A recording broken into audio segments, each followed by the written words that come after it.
Olá a todos, sejam muito bem-vindos, muito bem-vindas ao Outliers, versão especial Expert XP 2023. Para quem está acompanhando ao longo do mês de setembro, percebeu que o Outliers mudou de cara. Mas mudou de cara no sentido de um local diferente e também episódios gravados aqui direto da Expert. Esse aqui, infelizmente, é o nosso último episódio. E temos a honra aqui de receber, antes de eu contar para vocês com quem a gente vai conversar, quero falar para vocês que eu consegui, para esse último episódio, tornar ele ainda mais especial, trazendo para esse podcast, para me ajudar aqui na bancada, uma pessoa que vocês já conhecem, de outros carnavais, que já esteve por aqui várias vezes, já comandou também essa bancada. É uma honra. Natália de Sá, se apresenta para as pessoas te conhecerem novamente, entender o que você faz hoje no mercado financeiro. Sou Reminha. É muito bom poder estar aqui, matar saudades desse podcast que eu não perco um episódio. Contando um pouco de mim, são quase 6 anos de XP, quase todos desses no Research da XP. Inclusive, né, Clarinha comentou, passei aqui também na segunda temporada desse podcast e atualmente eu me juntei ao time de Portfolio Solutions da XP, em Wealth Service. Então, na área que a gente faz, né? Já falando em Solutions, a gente busca soluções para gestores de patrimônio e consultores, comigo mais especificamente na parte de fundos. Perfeito. E olha, o interessante da Nath estar nessa área, nesse núcleo que busca soluções de Wealth Services para os investidores, é que a gestora que estamos recebendo aqui também tem um histórico nessa linha, Nath, mas eu acho que mais do que isso, é uma gestora que ela já apareceu por aqui, conta com uma expertise muito relevante e que temos aqui a honra de receber o nosso CEO, o Andrew Heider. Andrew, seja muito bem-vindo ao nosso Outliers novamente. Obrigado. Muito bom estar aqui de novo com vocês. Obrigado pelo convite.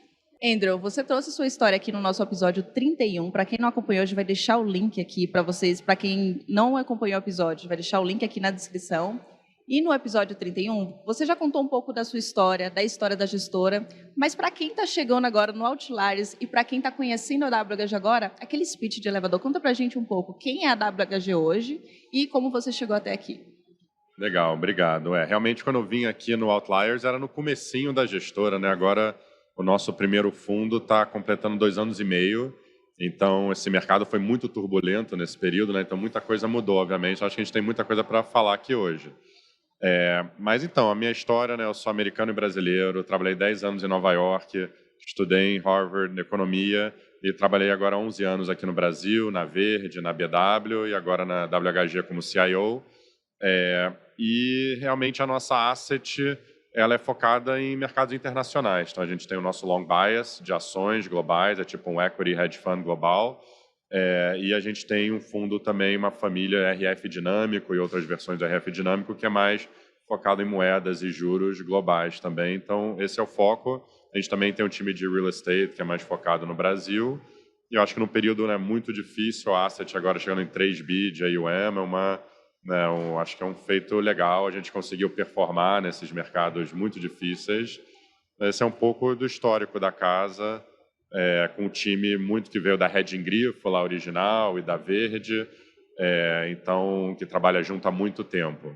2 anos e meio, como o Andrew comentou, por cima, assim, né? A gente pensa pandemia, guerra na Ucrânia, desinflação, inflação, uma subida de juros americanos, enfim, altíssima, né? Não sei nem como dizer, mas assim, realmente bem significativa, não é? Não, subiu 50 bips, né? Turbulência, né, Nath? Bastante turbulência. Então, como é que foi fazer a gestão de um fundo global, né? Durante esse período, e acho que não só como foi, mas o que você também está vendo para frente? Sim, legal. Eu acho que uma pergunta que a gente estava conversando antes aqui também é, fazer global do Brasil, né? Então acho que entra em todo esse contexto. Quando a gente estava montando o fundo lá atrás, falava, mas estava na moda investir em fundos lá fora, né? O S&P subia por 10 anos e a bolsa aqui no Brasil teve uma década perdida. Então será que não é só dolarizar e comprar lá fora? E a nossa cabeça era muito, né, criar esse long bias, que tem um benchmark que nem long bias brasileiro, IPCA mais yield IMAB, dá retorno absoluto para os cotistas. Então é um bicho um pouco diferente, né, que tem mais a ver com os long bias brasileiros, talvez, que estão pensando em retorno absoluto, do que com essas assets internacionais, que muitas vezes têm exposição à moeda, ou é um long only também. Então acho que isso se provou, né, nesse mercado muito turbulento. Uma coisa é você falar, outra coisa, né, o mercado foi muito mal no passado e muito bem esse ano, E acho que praticamente todas as casas que a gente acompanha ou tiveram um ano bom ano passado e um ano mais ou menos ruim esse ano, ou um ano ruim ano passado e um ano bom esse ano. Eu acho que a gente conseguiu navegar esse ambiente turbulento, que é muito do nosso DNA, né? Eu acho que o time também, boa parte, estava junto lá na BW, fazendo a mesma estratégia antes. A gente conseguiu navegar também períodos muito difíceis. E a gente tem essa filosofia mais agnóstica, de retorno absoluto, não é só tecnologia, não é só né, ficar bearish quando o mercado está indo mal, né? Realmente é tentar preservar o capital nos momentos difíceis, ter um portfólio balanceado que tem tanto tecnologia quanto ações de valor. Geograficamente, minha experiência, não falei tanto dessa vez, já que já teve no outro Outlier, mas trabalhei num fundo em Nova York mais focado em Ásia, emergentes, olhando tecnologia, em outro fundo mais focado em Europa, olhando infraestrutura e serviços, industrials. A gente tem um analista que fica em Nova York que só olha tecnologia, tem outro, meu co-gestor fica em Miami, São Paulo, e temos um outro analista senior que é inglês, que trabalhou na Inglaterra também a maioria da carreira dele. Então, a gente tem um time bem, né, diversificado por setores, geografias, então é realmente um fundo global, mas eu acho que o brasileiro tem uma vantagem, que a gente viu com os multimercados ano passado também, né, que interessante, né? Todo mundo pergunta para gestor de ações sobre investir internacional, mas os multimercados hoje em dia fazem mais internacional do que local, e eu acho que isso não é um tabu mais. Eu acho que a gente está querendo também trazer isso no mundo de equities, porque eu acho que eles provaram que o brasileiro tem uma vantagem no macro, né? Quando eu trabalhava em Nova York, olhando emergentes, a gente nem discutia muito eleição na Coreia ou em Taiwan, ou como é que isso impacta, ou estava no fundo de Europa quando estava começando o QE. A gente não ficava discutindo, poxa, qual é o impacto de QE na curva, só que era só micro. O brasileiro tem essa vantagem, né, desse país complexo que a gente vive, que a gente nasceu pensando em inflação, nasceu pensando em populismo, em instabilidade política e tudo isso, e acho que o estrangeiro agora está começando a pensar nisso. Então, a gente traz um time muito experiente no micro, mas também tem um time muito focado no macro internacional, e acho que trazer essas duas coisas juntas e num produto que é um pouco diferente, que é um retorno absoluto, acho que é uma coisa que encaixa bem nas carteiras que diversifica. Andrew, você comentou ali do time de analistas, de ter um time lá fora, uma pessoa do time lá fora. Conta pra gente aqui, para quem não acompanhou, até se teve alguma atualização. Qual o tamanho do time atualmente e como vocês estão segmentados em termos de atuação em cada uma das estratégias? Então, no time de ações a gente tem 7 pessoas e no time macro a gente tem mais 6 pessoas, e eu acho que os dois acabam ajudando indiretamente e diretamente também o long biased. Então, a gente meio que tem uma duplinha, né, que cobre, a gente olha mais por fator, como a gente divide a cobertura, né, então crescimento, né, growth.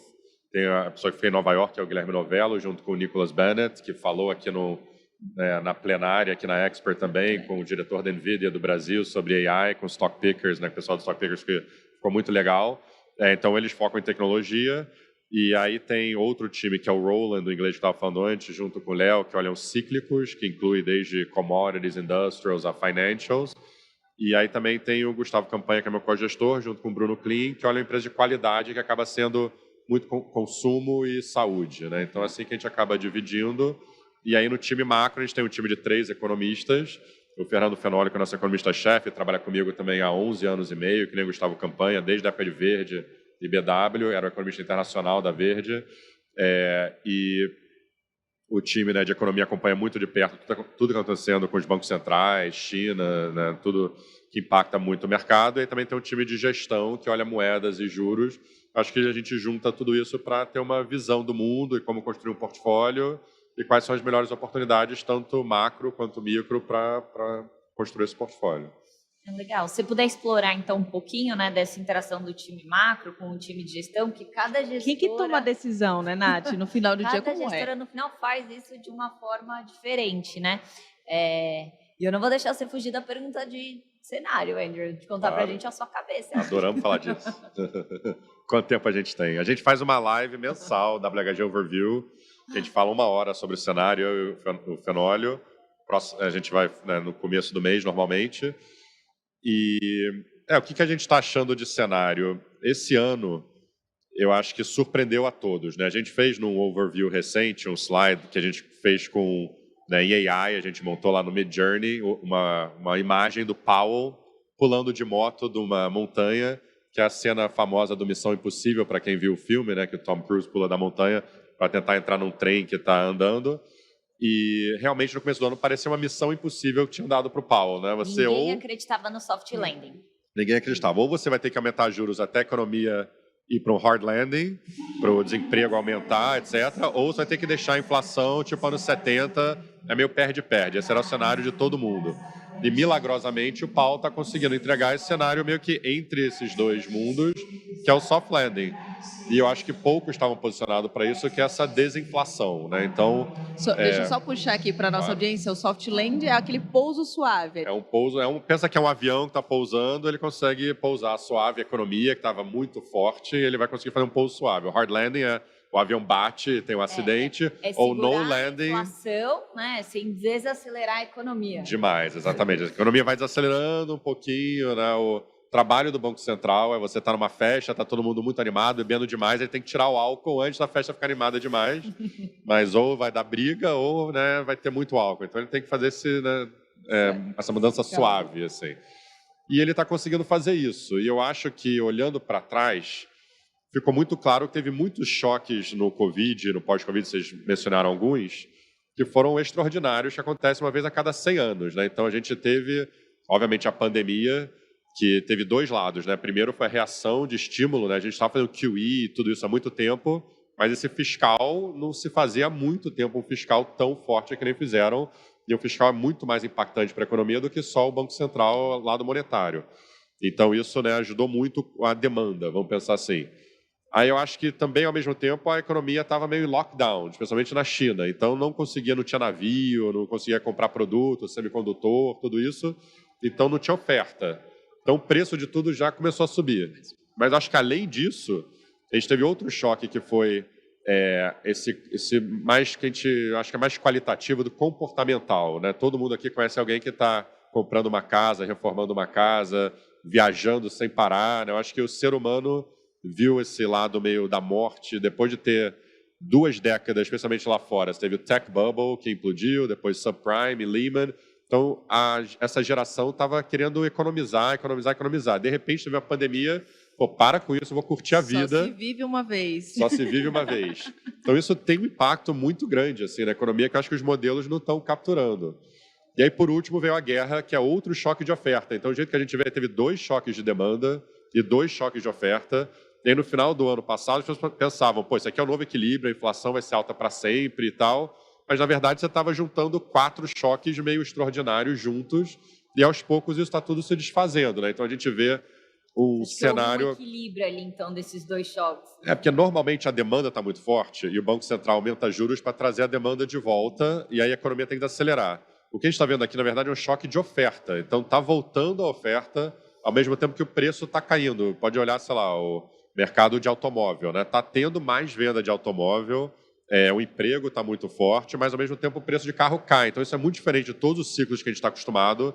Tem que pensar num pós-guerra, alguma coisa assim, que é outra analogia, para tudo estar destruído, aí você consegue reconstruir tudo e não gera inflação, porque você está tendo mais oferta daqueles bens, né? Então é um episódio meio não muito comum nos ciclos que a gente está acostumado. Então acho que isso pegou muitas pessoas de surpresa, que estão só olhando, normalmente o ciclo, quando volta, é assim, assim. Mas a gente, desde a época de BW, que estava lá no auge do Covid, eu lembro que todo mundo fala, poxa, olha, o desemprego aumentou num nível muito mais forte que a Lehman, porque tudo parou, né, nos primeiros meses. E fala, pô, isso aqui vai ser pior do que a grande depressão, né, dos anos 30.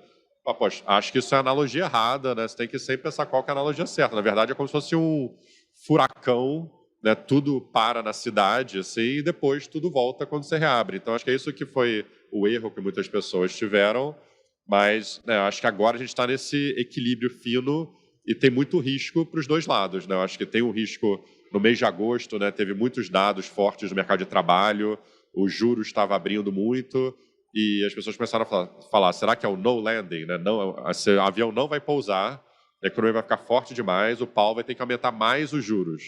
Para o Brasil isso é muito importante, porque se a gente continuar aumentando os juros lá fora, a gente não vai conseguir cortar tanto os juros aqui no Brasil, isso tem impacto para tudo aqui, todos os ativos brasileiros. Então, por isso que o Brasil está muito sensível para esse no landing lá fora. E o outro extremo é esse hard landing, que é, poxa, será que a gente não está sentindo ainda esse juro alto, 5,5% nos Estados Unidos, porque o consumidor ainda está com o mortgage da época do Covid muito baixo, o mortgage na prática ainda está 3 e poucos por cento para o consumidor na ponta, só que se você pegar o mortgage novo está 7, 7,5%. Então, será que é meio que a conta-gotas, é aos pouquinhos? Mesma coisa com as empresas, ainda estão com a dívida muito barata, mas vão refinanciando aos pouquinhos no próximo ano, nos próximos anos, e essa dívida vai aumentar. Então, será que a economia vai aos poucos, acelerando, aí um dia você acorda e algum corpo apareceu boiando, que nem foi o Silicon Valley Bank, né? Então, acho que esses são os dois riscos para os dois lados, mas, por enquanto, estamos ainda nesse soft landing. E o bacana de você chegou aqui no início da gestora, logo na sequência foi criada essa estratégia long base. E eu queria entender um pouco de lá para cá, como é que vocês enxergaram. Vocês trouxeram aqui uma visão do cenário do que está acontecendo nesse momento, mas eu falo como é que foi o posicionamento de vocês para entregar resultado, não é, Nath? Porque quem acompanha a cota já vê ali um diferencial desse fundo, ainda mais em um ano nada trivial como 2023. Vocês conseguiram pegar ali um... Vou deixar ele falar. Deixa ele contar, Nádia. Conta pra gente o que vocês fizeram desde o início da estratégia até hoje para entregar esses resultados. Antes de entrar no fundo especificamente, o negócio que eu queria ter falado antes, que tem a ver com a sua pergunta, é um pouco a nossa cabeça que, quando a gente pensa na internacionalização do brasileiro, né, eu penso em 3 fases. Assim, né? Teve aquela fase de 2004 até 2010, 11, onde era só ter kit Brasil. Né? Pô, lá fora foi meio que uma década meio perdida. Quem investiu em hedge funds... Lá no Lula 1, muita gente mandou dinheiro para fora, investiu em hedge funds, com uma década meio parado, e fala, pô, era só ter dinheiro no Brasil, porque o Brasil que foi o grande país, né, para ter. Aí, em 2011, quem estava investindo no Brasil viu uma década perdida e era só ter mandado para fora. Poxa, era só ter mandado para fora, óbvio que é só ter dólar, etc. O que a gente tem falado desde o final de 21 é que a gente está num período de normalização. Então, juros, né, que estavam num juro real negativo no mundo desenvolvido, né, subindo, né, toda essa correlação que tinha antes de comprar equities e comprar treasury, de proteger, o risk parity está meio que, né, sendo questionado. Então, a gente trouxe umas estratégias dentro da Assets da WHG que diversificam, né, o portfólio do brasileiro, basicamente. Né? Então, acho que não é só Brasil e dólar, ou Brasil e S&P e dólar. Eu acho que são outras estratégias internacionais. Lá fora tem muita estratégia que é descorrelacionado. No Brasil, a gente vê, né, tanto fundos de equities, quanto multimercado, quanto fundo imobiliário, tudo isso é muito correlacionado com o risco Brasil, né, com o político, fiscal, tudo isso. E lá fora tem muitas coisas que você pode fazer que são descorrelacionadas. Então, acho que no long bias tem muito instrumento que a gente usa, não só ações específicas, mas ETFs, futuros, derivativos, que você consegue, vou dizer, fazer uma pintura mais rica assim, do mundo, o que você está achando. Então, acho que a gente conseguiu navegar um pouco nesse sentido. Acho que em 2022, quando o MSCI World caiu 18%, a S&P caiu 16%, a gente subiu 14,5%. Se você olhar a versão redeada desses, né, que pega um pouquinho do carrego de CDI também, né, foi 5% melhor, então uma diferença ainda brutal. Mas acho que a gente conseguiu preservar o capital, uma coisa que a gente faz desde a época da BW, lá em março 20, que a gente está na BW, a gente conseguiu ter um mês positivo, aí o Gustavo Campanha, o meu co-gestor, e a gente tem um pouco disso de ser humilde, né? Eu acho que quando teve aquela gripezinha, muita gente falou, não, é uma gripezinha, vamos para cima, caiu, está mais barato, e a gente pensa, poxa, o mercado é soberano, a gente gosta de ouvir o que o mercado está dizendo para a gente, e na época da guerra foi parecido, né? Poxa, eu podia falar, a Ucrânia é um país que é pequeno no PIB mundial, não vai fazer muita diferença, a gente diminuiu o risco e viu o que tinha para acontecer, e eu acho que aí depois que o mercado entendeu que, poxa, né, estamos tirando a Rússia do mercado global e todos os impactos, já tinha ido o mercado. Então, acho que esse mercado está muito rápido de uma direção para outra, e de vez em quando a narrativa fica clara, que nem ficou no final do ano passado, que a gente já conversou aqui, né? Poxa, agora ou vai ser hard landing ou no landing, não tem solução boa, talvez o mercado já tinha antecipado muito isso, e eu acho que sempre tem que ficar um pouco, né, pensando o que o mercado está me contando para pensar para frente, não só para trás. Então, acho que alguns momentos foram importantes para o fundo, né? Tipo, começo de 22, final de 21, a gente viu que os juros iam abrir muito mais rápido. A sua pergunta de como é que junta o macro com o micro, a gente tem alguns consultores que a gente fala desde a época de verde, que entendem muito bem o Fed, como que eles pensam lá dentro, e a nossa cabeça era que, poxa, vai subir os juros muito mais rápido do que o mercado está imaginando. E a gente viu, e aí pelo lado micro, a gente estava vendo essas empresas de tecnologia que estavam muito caras, começando a fraquejar, a gente ficou short algumas, e isso protegeu muito o capital, né, na queda. Mas acho que, em geral, a gente tem essa cabeça meio agnóstica, né? A gente, lá na BW, a gente pegou muitos anos de tecnologia subindo e adoro essas empresas de software fantásticas, que crescem muito, mas era muito mais controverso naquela época, né? Eu me lembro uma carta do Howard Marks, da Oaktree, lá em agosto de 2017. Eu estava começando lá na BW com muitas empresas com múltiplo alto, né? Não é caro, só tem um múltiplo alto, isso quando é barato, empresa de múltiplo alto. Mas que falava, é a maior bolha de tecnologia, é maior do que a bolha de 2000, o SoftBank captou um fundo de 100 bilhões de dólares, isso é um absurdo. E era muito controverso você ter essas ações de software. Quando a gente começou o long bias em abril de 21, era o contrário, né? Era tipo pós-pandemia, toda pessoa física lá fora tinha essas ações que estão no ARK ETF, né, com múltiplo altíssimo. As empresas de software tinham dobrado o múltiplo desde a época que a gente olhava, e a gente falou, poxa, mas de repente agora não é hora para ter tanta ação de crescimento. A gente começou mais com um portfólio mais de valor. Algumas empresas, tipo bancos europeus, foi uma tese que deu muito certo no começo do fundo. Então, acho que é um pouco essa a nossa cabeça de ser agnóstico. Quantas teses vocês costumam ter dentro do portfólio? É uma macrotese, algumas menores? E como isso é refletido em termos de posição? É um fundo long base, ou seja, um fundo que opera comprado e vendido, tem ali uma exposição, um net que vai ter uma parcela da carteira e a pessoa já se acostuma a falar com os termos técnicos, né? Mas uma parcela da carteira ela fica comprada, outra vendida, e vocês conseguem defender ali com posições relativas. Vocês trabalham com quantas teses dentro dessa carteira?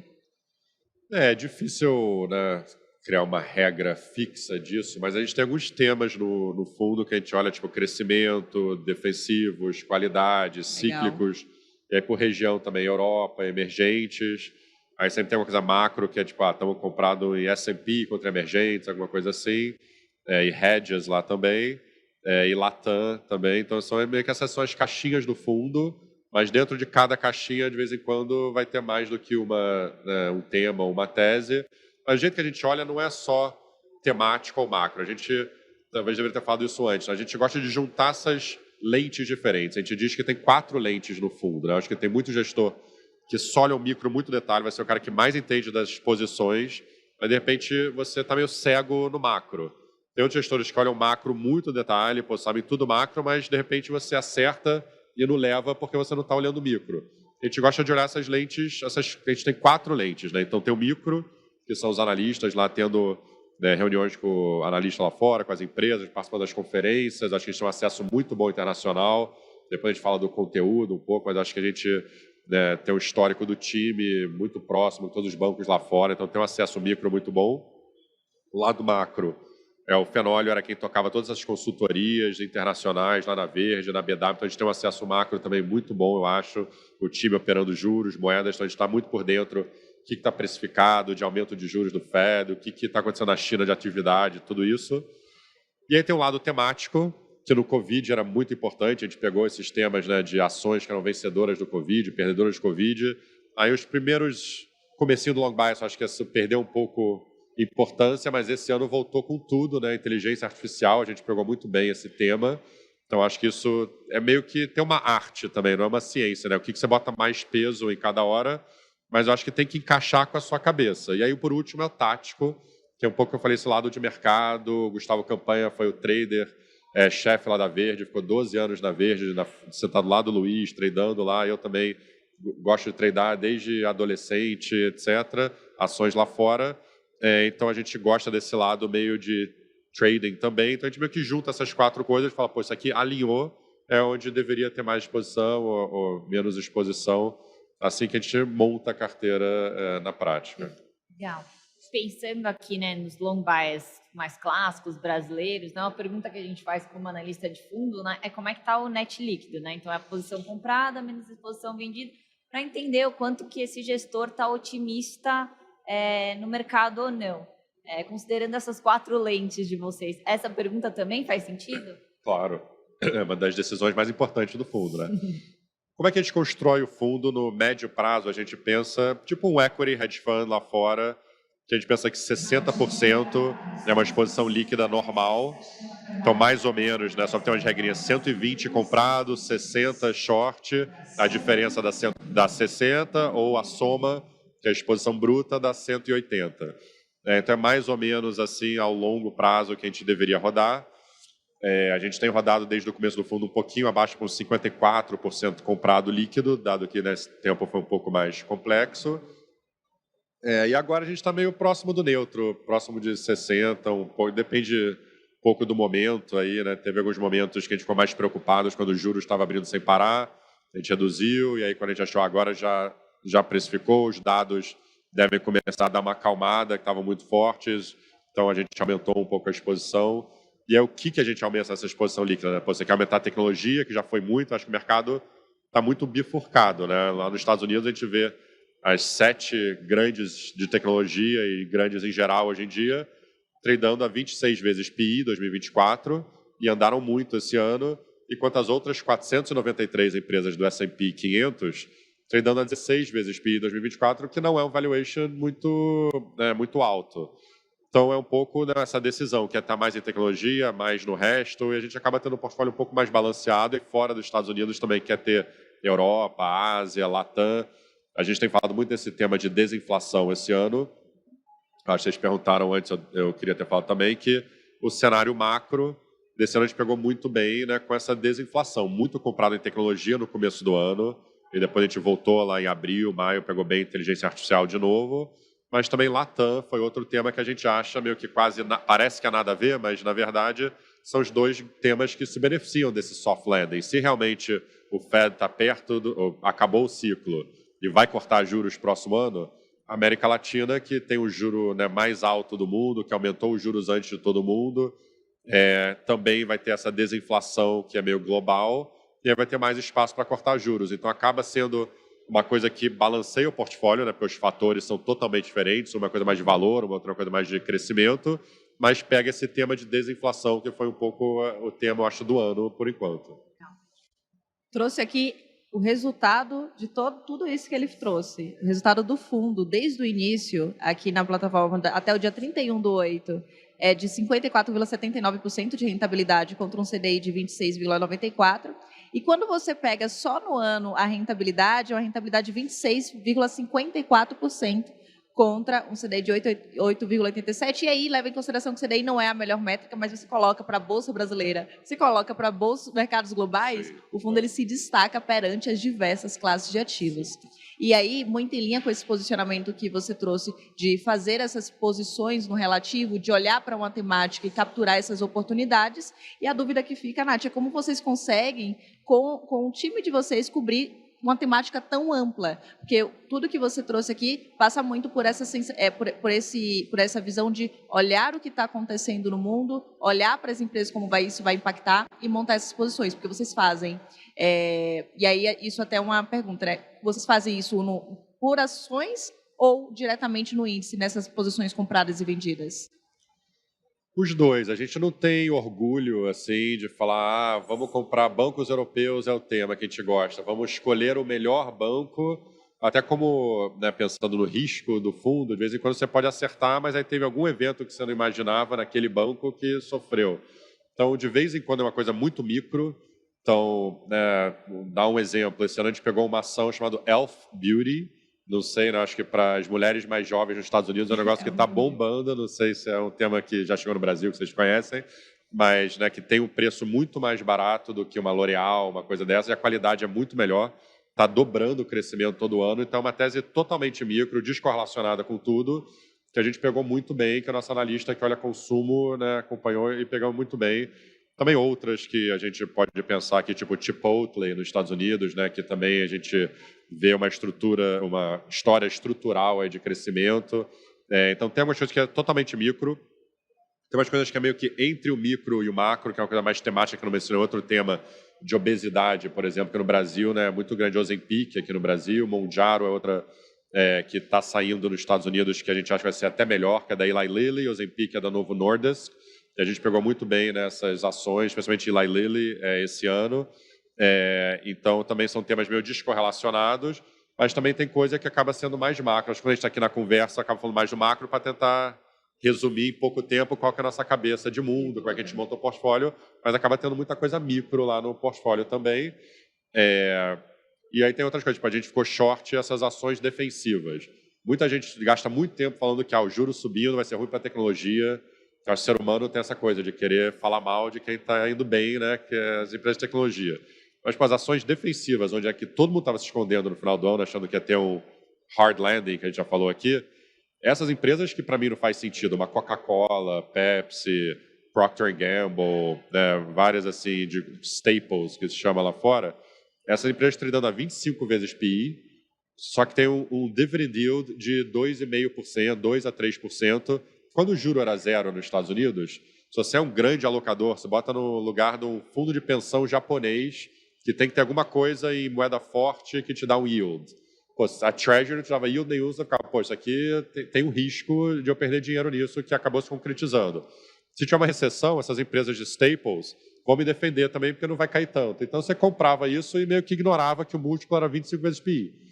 Mas no final do ano passado, quando o Google estava 16 vezes PI, Meta 14 vezes PI, você fala, poxa, cresce muito mais que essas empresas, não acho que vai ter uma grande recessão, e agora eu vou poder, daqui a alguns meses, ter 5% de graça no banco nos Estados Unidos, por que eu vou pagar 25 vezes de PI numa empresa que não cresce? O único crescimento que eles tinham era repassar a inflação, que a gente achava que ia cair, o volume está caindo. Então, esse era o nosso short também, que realmente é uma coisa que foi super mal esse ano, que o mercado subindo muito, não, né, isso aqui caiu, né, que já foi uma vitória. Então, depende muito, aqui eu dei alguns exemplos, mas né, acho que de vez em quando pode ser um basket de ações, tem ETF, tem milhares de ETFs lá fora, de vez em quando é só uma empresa bem específica que a gente gosta mesmo de carregar, que faz sentido. Legal. Acho que outro ponto de destaque de vocês é toda a produção de conteúdo, né? Então, a gente olhando outras assets brasileiras, claro, tem outras assets que fazem um trabalho muito legal, mas vocês se destacam nessa parte, né? Você até comentou ali dos comentários mensais, né? Vocês fazem os comitês abertos. Por que vocês decidiram virar o canhão, né, para isso? E aí até aproveitar nessa linha de conteúdo também, que é uma coisa que questiona. Vocês acham que vocês ainda têm uma dificuldade de acesso ao conteúdo lá fora? Não, agora está super tranquilo. Enfim, se você puder combinar as duas coisas numa resposta, pode ser interessante. Vou começar com a segunda parte, depois vou para a primeira parte. Eu acho que eu falei um pouquinho disso, mas é bom elaborar. Eu acho que quando eu voltei para o Brasil no começo de 2012, a Verde, na cabeça do Luiz, era que o Brasil estava com o fiscal totalmente errado, estava muito caro, estava mais caro São Paulo do que Nova York, muita gente esquece disso, né? Eu me lembro olhando o aluguel aqui em São Paulo, caramba, vou pagar mais que eu pagava em Nova York de aluguel, restaurante era mais caro, esse tipo de coisa, e a gente estava começando a alocar lá fora, né? A Verde, quando eu cheguei, acho que tinha uns 100 milhões de dólares em ações globais, e meio que em um ano e meio virou o ativo principal da casa, com os 3,5 bi de dólares lá em ações internacionais, quer dizer. E eu acho que a gente estava nesse processo de internacionalizar a cobertura também, né? Então eu cheguei lá e falei, poxa, tem gente dos bancos cobrindo a gente aqui em São Paulo. Não, a gente é a maior asset do Brasil, tem que ter cobertura em Nova York, Londres. Então eu acabei trazendo muita gente que me cobria lá fora para cobrir a Verde. Na BW, por coincidência, quando eu fui para lá, né, eles estavam fazendo essa transição de um family office muito grande para um cliente mais institucional, montando relacionamentos com os bancos de prime broker, etc. Então, também acabei apresentando todo mundo que cobria na Verde lá. Paralelo a isso, o Fernando Fenólio é quem cobria todas essas consultorias macro lá na Verde, na BW também, internacionais. Então, quando a gente saiu para montar a WHG, a gente acabou, né, pensou, pô, que legal, vocês é nosso ponto de contato nessas duas grandes casas aqui no Brasil, que legal, vocês estão montando sua própria empresa. Então, a gente tem um acesso, acho que muito parecido com o que a gente tinha nessas duas casas, termos, custos, tudo isso, para conferência, né, com os grandes bancos, com todas essas consultorias que eu mencionei ao longo do tempo, né, que foi uma década que, né, também tem várias outras consultorias que foram aparecendo.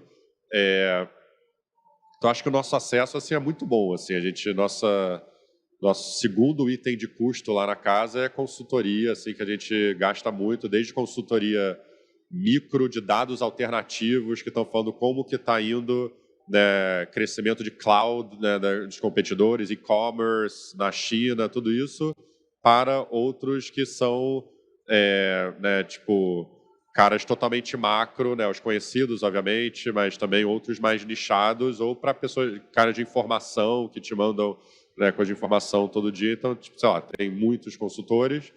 Então, acho que esse é o acesso que a gente tem lá fora. Acho que é muito competitivo. Acho que com o Zoom também, poxa, né, toda a conferência e call ajudou muito. Acho que a gente está muito bem servido nesse lado. E aí, do outro lado, você falou de conteúdo, acho que está meio que no nosso DNA, né? O Fenoli adorava fazer aquelas apresentações que tem do Verde Day, lá, não sei quem já foi, né? Que com centenas de pessoas, aqueles PowerPoints muito bem feitos. Até o pessoal do time de marketing da WHG, também da WHG, tinha pessoal que era Red Griff, era quem fazia aqueles PowerPoints lindos e tal. Então, a gente gosta dessa comunicação, trazer um pouco... Né, a gente está o dia a dia lá, né, batalhando nesse mercado que muda rápido e tal. A gente falou, pô, é legal compartilhar isso com um brasileiro que eu acho que está muito interessado nisso e tem muita coisa para compartilhar. Então, a gente curte, a gente tem uma comunidade no WhatsApp também, além do WG Overview e tudo que a gente citou, que a gente solta muita carta, a gente é muito ativo no Twitter. Como que os nossos ouvintes podem acessar esse WhatsApp? A gente manda para vocês o link para vocês poderem postar aqui, mas está no nosso site também, se você botar WHG, eu acho que no Overview também dá para clicar para ir para o nosso site. Mas é uma comunidade no WhatsApp que a gente divulga todas as nossas cartas, essas lives e tudo que a gente posta no Twitter, a gente manda lá, quem está interessante no mercado. Então, acho que é um lugar que você recebe tudo nosso, que é legal. Perfeito. Então, a gente coloca aqui na descrição o link para vocês acessarem esses conteúdos. E aí eu queria já tá caminhando para o final do episódio, gente. Quando a conversa boa acaba indo rápido, só que tem um detalhe, quando está aqui no meio da Expo, e a gente e esse que é o bacana da Expo, né? É um verdadeiro hub de comunicação, de conhecimento, de muitas trocas, e as conversas elas simplesmente fluem. Então, a gente está chegando quase no final desse episódio, mas antes de chegar aqui, de ir para a parte do encerramento, eu queria falar um pouco sobre valores de gestão. Tem algo que eu já escutei você falar em outros fóruns, em outras conversas, que é sobre respeitar o mercado. Como isso é refletido hoje na tomada de decisão, no dia a dia da gestão de vocês? A gente tem alguns valores, assim, que eu acho que muita gente acha que é só um negócio bonito de falar, mas, na verdade, eu acho que dá para entender muito a gestora, porque cada um tem algumas coisas que eles prezam mais, né? Eu acho que a gente, falei rapidamente antes, mas essa ideia de humildade, pensar fora da caixa e, né, respeitar o mercado, acho que é muito importante disso também. Que eu acho que o mercado, se você não é humilde, ele vai acabar te penalizando, né? Então, acho que às vezes quando você está tendo um ano muito bom que nem a gente agora, mas todo dia a gente entra e fala, será que eu estou errado? Será que minha cabeça não é essa? A gente não tem nenhum orgulho de mudar de opinião. Então, talvez o que eu estou falando aqui agora, daqui a um mês a gente vai estar com outro portfólio, outra cabeça, porque as coisas mudam. Né? O Keynes tem uma frase famosa, né? Quando as coisas mudam, eu mudo de opinião. O que você faz? Né? Então, é um pouco isso, né? A gente vai errar, vai acertar, a ideia é acertar mais do que errar. Então, a gente tem algumas coisas que a gente faz de respeitar o mercado. Né? Eu mencionei alguns exemplos na época da guerra da Rússia, ou em março 20, no Covid, quando a gente ainda estava na BW. Mas é sempre ouvir o que o mercado está falando. Né? Treasury está abrindo. Acho que é muito simplista você falar, Treasury estava abrindo em agosto porque os dados estavam vindo mais forte e vai ser um no landing.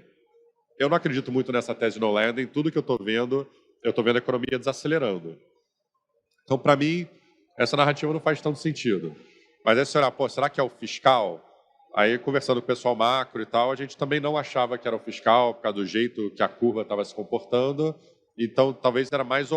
Tem a ver com o fiscal, era mais oferta de papéis do tesouro longo em vez do curto. Então, tem um monte de lista de coisa que eu acho que explica, mas não convencia a gente. Eu falo, tá bom, então eu não estou convencido ainda que é isso, mas eu estou muito atento, né? Posso estar, tipo, um passo de ser convencido, mas por enquanto estou com essa cabeça. Então, um pouco isso que a gente fala de respeitar o mercado. Acho que o Covid já foi o grande exemplo, essa gripezinha que muita gente falava, mas tem vários momentos. Ano passado, o Jackson Hole esse ano não foi tão importante, mas ano passado eu achei que foi muito importante. Foi ele falou por poucos minutos, não me lembro, 6 minutos, um negócio muito curto. Eu falei, isso aqui foi importante, a gente zerou o risco do fundo na hora e o mercado acabou caindo 3% daquele dia, a gente teve uma cota positiva no dia. Então, esse tipo de coisa que a gente fala, olha, não tem que ter amor à posição. Tem vários exemplos. A gente gosta de diminuir a barreira de entrada. Acho que tem muito fundo que fala, eu vou ter um comitê para discutir essa posição, que eu tenho que entender todo o detalhe. Quando eu comecei no mercado, eu trabalhava na Moon Capital, que foi um spin-off da Oaktree, focado em mercados emergentes. E para cada posição que eu tinha o DCF mais completo do mundo. Assim, eu tinha que ser o cara que mais entendia daquela posição do mundo, na posição de memória em Taiwan, na Coreia, sei lá o quê. E eu acho que foi uma escola fantástica, aprendi muito, tipo quase um MBA de hedge fund. mas no final das contas, fala, pô, a ação caiu, meu DCF ainda está nesse valor, então vamos aumentar a posição.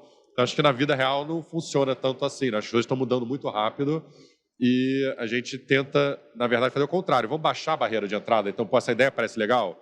O analista voltou da conferência com o Elf e falou, poxa, Elf é incrível, olha isso. Falei, pô, legal, vou montar uma posição, já bota uma pilha no analista para trabalhar no fim de semana, porque segunda-feira já tem risco ali, né? Vamos me falando o que está acontecendo. Se caiu para a semana, eu quero saber o que está caindo, por quê, a gente tem que estar conversando com os caras que estão por dentro do detalhe aqui do dia a dia. Então, assim que a gente se sente confortável, vamos aprendendo no dia a dia, a ação está subindo, está caindo, eu acho que você se sente mais confortável com o risco que você está tomando. Se eu falo, pô, não estou entendendo o que está acontecendo, a gente tira a posição. Às vezes, quando você tem um viés psicológico, né, de, tá lá, pô, trabalhei meses nessa tese, pô, eu não quero sair. Aí você zera a posição, na próxima semana o analista nem fala mais da posição, aí você sente que não tinha aquela convicção tão alta naquela posição, né? Então, eu acho que é isso, você vai respeitando o mercado, muda de opinião, não tem nenhum problema disso quando a gente zera a posição, aí fala, pô, não, na verdade está acontecendo o que a gente estava esperando que acontecesse, a gente volta com a posição. Lá fora é muito líquido o mercado, né? Então, acho que dá para ter mais esse dinamismo, essa flexibilidade de entrar e sair e mudar a exposição líquida também. Eu acho que, né, tem várias variáveis que a gente vai ajustando no portfólio. Ele trouxe aqui um ponto relevante, Nath, é de o trabalhar no final de semana. Como é essa dinâmica de olhar para vários mercados com horários completamente diferentes? Eu fiquei curiosa em relação a isso, é importante. Isso é complicado. Então, eu trabalhei no... Eu trabalhava num fundo de Ásia, né? Então eu ficava à noite fazendo call todo dia. Depois trabalhei num fundo de Europa e meu chefe me acordava 3 horas da manhã. Saiu uma notícia aqui que ele era o trader, né, do fundo e ele ficava lá olhando desde que o mercado abria. Se saía uma notícia na atuação, eu te ligava 3 horas. Dá uma olhada nisso, vê se isso aqui está... O que você acha? O resultado de empresa era 3 horas da manhã nos Estados Unidos. E aqui também, né? Eu sempre vou dormir depois da abertura de China. E eu estou conversando com o Gustavo Campanha, a gente muitas vezes trada, né, 11 horas da noite e tal, é bem comum. E de vez em quando tem notícia na Europa também, o analista está olhando a Europa, acorda cedo para olhar, então a gente está meio que sempre ligado. O fim de semana é bom que o mercado fecha, né? Fechamento de Europa. Até domingo à noite você tem mercados fechados. Até domingo à noite. Não é segunda de manhã, é até domingo à noite. Isso aí, domingo à noite já estamos ligados. Andrew, estamos chegando aqui no final desse episódio. Muito obrigada pela conversa. Só que eu queria aquele recado rápido, aquele recado de 1 minuto para o investidor que não conhece ainda as estratégias da WHG e está buscando diversificação para a sua carteira. Bem, que nem eu falei antes, eu acho que a nossa visão é trazer essas estratégias que diversificam o portfólio do cliente. Eu acho que enquanto talvez o beta aqui no Brasil sempre foi desafiador, eu compro o Ibov, eu boto em fundos, lá fora o beta não tem nada de errado, o S&P é bom, tem muito ETF bom. O que a gente quer trazer são produtos que complementam essa alocação internacional, que é um bolso gigante, né? Acho que todo mundo deveria ter um pouco de beta lá fora também, além das nossas estratégias. Eu acho que a gente tem muito para agregar, especialmente para o investidor brasileiro que já tem muito Brasil na carteira. E não precisa pensar só em dólar versus real.